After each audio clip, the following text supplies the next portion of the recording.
दिया मांगेंगे और प्यार से तेरी जुल्फों से घटा मांगेंगे, तुझको देखेंगे सितारे तो जिया मांगेंगे और प्यार से तेरी जुल्फों से घटा मांगेंगे, अपने कांधे से दुपट्टा ना सरकने देना वरना बुढ़े भी जवानी की दुआ मांगेंगे। अपना अगला परफॉर्मेंस है क्या है? अबे तुझे तो पता ही है हर प्रोग्राम की शुरुआत से भगवान से होती है। मुझे पता है ना। मुझे भी पता है, लेकिन हम देखेंगे अगला परफॉर्मेंस है मयूर मकवाना जो तेरे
ठीक है, चलो हम नेट से बारात लेके आएंगे। अबे बारात से मुझे याद आया,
इसके, पता है क्यों? क्यों?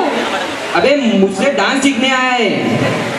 जा फेंकू ना। ए फेंकू किसको बोलती है? पूछ लेने एक मोबाइल। अरे તો મોસ્ટલી લોકો તમને એમ કહે છે કે મા બાપને હેરાન દીકરાઓ કરે છે. મિત્રો, મા બાપને હેરાન દીકરાઓ કરે છે લોકો કહે છે, પણ ખરેખર વિચારો, આમાંથી બેઠેલો કોઈ પણ એવો એક છોકરો છે કે હું જન્મ્યો ત્યારથી મારા મા બાપથી અલગ રહું છું? કોઈ એવો છોકરો છે કે હું છઠ્ઠા ધોરણમાં ભણતો ને મારા મા બાપથી જુવારું લઈ લીધું? મિત્રો યાદ રાખજો, સમગ્ર પુરુષ જાતને બદનામ કરવાનું આ ષડયંત્ર છે. 50% વાત હું કહીશ, 50% તમારે સમજવાની છે.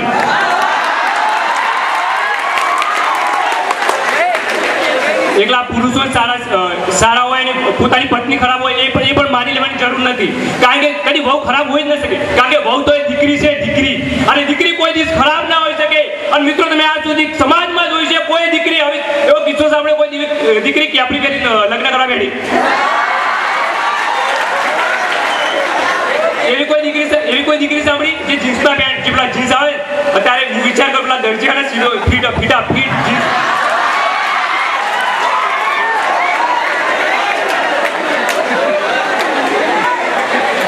કરુણોમાં સ્વર્ગ છે ને એને મેં જોયું છે, એનો મને અનુભવ છે.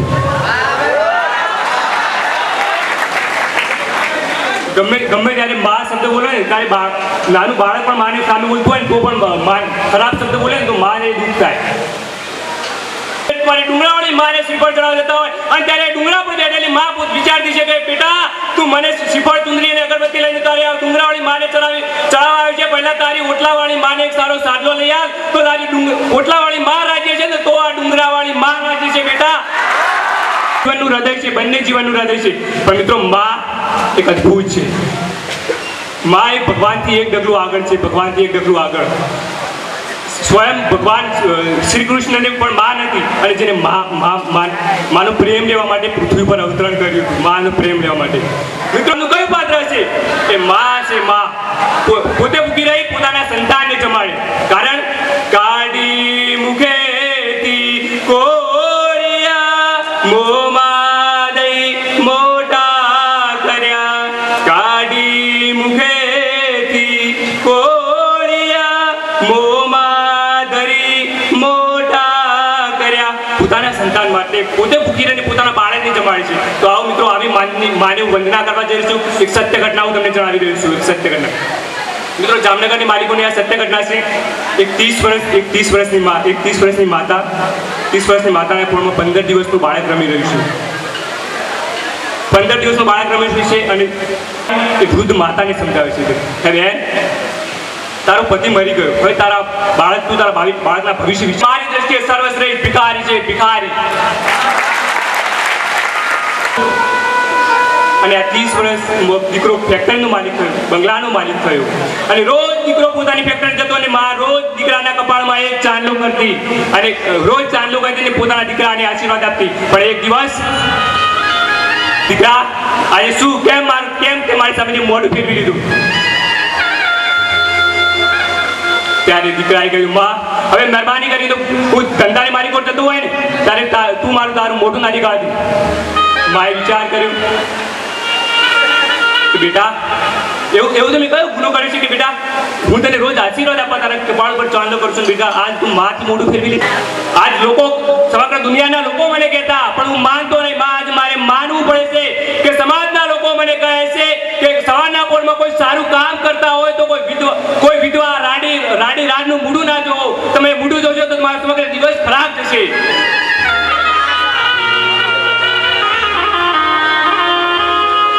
આ તારી રાડ માના મોઢા જોવાથી તને તારા દિવસો ખરાબ જાય છે. અરે બેટા, જ્યારે તું જન્મ થયો તારા 15 દિવસનો હતો ને, 16મા દિવસે તારા પિતા મરી ગયા. તમારો દીકરો ભાગ્યો છે કે તેના જન્મના 16મા દિવસે પોતાના પાપને પરખી ગયો. ત્યારે દીકરા, હું તો માં હતી. આ માનું કાળજું આ દીકરાને ક્યારે ના છોડે. દીકરા, મનહૂસ ચહેરો, આજે તને મારો મનહૂસ ચહેરો જોઈને તને આ માં તને ગમતી નથી. તારા ફેક્ટરીમાં નુકસાન થયું, તારા ધંધામાં નુકસાન થયું, તારા બંગલાને નુકસાન થયું. મોટો કર્યો તારા મન હું સબ ચુકાની યાર જોઈ ચહેરો જોઈ મેં તને 30 વર્ષ સુધી મોટો કર્યો દીકરા તારા ચહેરો જોઈ મેં મોટો કર્યો ત્યારે મારા કાળજાની હાલત અલગ હતી અને મને પણ તારું મોઢું જોવું ના ગમતું હતું પણ દીકરા હું શું કરું માં હતી હું તને ક્યાં નાખી આવું કારણ કે હું તને ક્યાં નાખી આવું હું તો તારી માં હતી તોય માએ કહ્યું કે ભલે દીકરા તારી જે ઈચ્છા હોય હું તો તને સુખી હું તારા સુખમાં અને તારા સુખમાં હું સુખી છું હું તો માં છું કરવાનું છે સોરી તે દીકરાએ માને એમ કહ્યું કે માં હવે તારે ઘરમાં રહેવાની જરૂર નથી તારે તારું મને મોઢું ના આવડતી ત્યારે માએ કહ્યું દીકરા હવે તું ઘરની બહાર જઈશ ફેક્ટરી જઈશ ત્યારે તને ક્યારે મારું મોઢું નહીં દેખાડું ક્યારે નહીં ઘરની બહાર જઈશ ત્યારે તું ઘરની બહાર નીકળીશ ત્યારે કે ના માં તારે ઘરમાં રહેવાની જરૂર જ નથી કોઈ તારા માટે મેં અલગ વૃદ્ધાવસ્થાની વ્યવસ્થા કરી નાખી છે માં તારે ઘરમાં રહેવાની જરૂર નથી ત્યારે માં કહે છે કે ભલે દીકરા તારા સુખમાં હું સુખી છું પોટલીમાં પોતાના કપડા બાંધ્યા 5-6 જોડી કપડા એ ઘરની બહાર આવી માં ત્યારે પોતાની વહુને કહ્યું કે બેટા આ મારી પોટલીની અંદર જોઈ લે કે આ ત્યારે વહુએ કહ્યું કેમ બાકી નથી કહીને કારણ કે આજ જે દીકરો પોતાની માને વિધવા રાણી રાણ કે એ દીકરો કાલે આ માને પોલીસ ચોકી સુધી ચડાવી શકે છે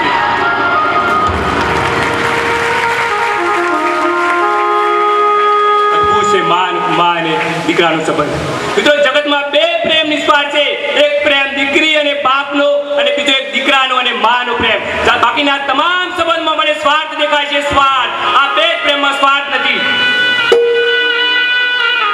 તો આ ઓલ્ડ હાઉસ બંધ કરાવી શકે છે સમાજની માલિકો ઠરાવ પસાર કરો પહેલો ઠરાવ મારો